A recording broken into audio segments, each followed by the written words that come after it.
Leçon de l'école du sabbat, vendredi 10 novembre 2023. Réflexion avancée. Réflexion avancée. Notre œuvre missionnaire doit venir d'un amour profond et d'une profonde gratitude pour ce que Jésus a fait et fait dans nos vies. Toute autre motivation est erronée. La clé d'une œuvre missionnaire réussie est de rester immergé en harmonie avec la parole. Je cite, « Constamment, nous sommes appelés à tirer de lui notre subsistance en participant au pain vivant descendu du ciel, en puisant à une source toujours fraîche et toujours prête à répandre ses abondants trésors. Si nous demeurons toujours en sa présence, nos cœurs tournés vers lui pour le remercier et le louer, notre vie intérieure sera continuellement renouvelée. Dans nos prières, nous parlerons avec Dieu comme avec un ami. Il nous révélera personnellement ses mystères et nous ressentirons fréquemment la paix et la joie de la présence de Jésus. Nos cœurs brûleront au-dedans de nous quand il viendra s'entretenir avec nous comme il le faisait avec Enoch.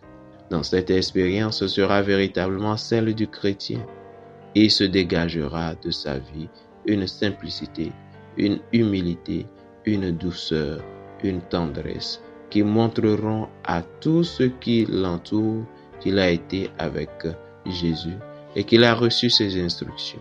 Fin de citation. Ellen G. White, Les paraboles de Jésus, pages 106 et 107. Je cite, « Il ne peut y avoir de croissance ni de fruit dans une vie repliée sur elle-même. Si vous avez accepté le Christ pour sauveur personnel, vous devez vous oublier vous-même pour vous dépenser en faveur de votre prochain. Parlez aux autres de l'amour de Christ, de sa bonté et de sa mort sacrificielle en leur faveur.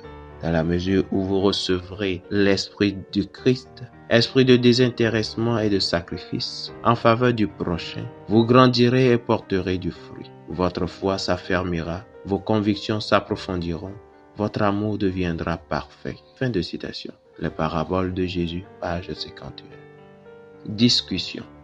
1. Comment comprenez-vous les paroles de Paul dans Philippiens sur le fait que Christ est prêché par envie, par conflit ou par ambition égoïste?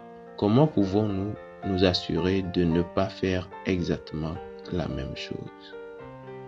2. Quelle a été votre expérience personnelle de la réalité et de l'amour de Dieu? C'est-à-dire sur la base de vos propres expériences, pourriez-vous prêcher aux autres avec sincérité et honnêteté sur la bonté et l'amour de Dieu? Quel serait votre témoignage? 3. Quelle a été votre expérience sur le fait d'espérer au Seigneur?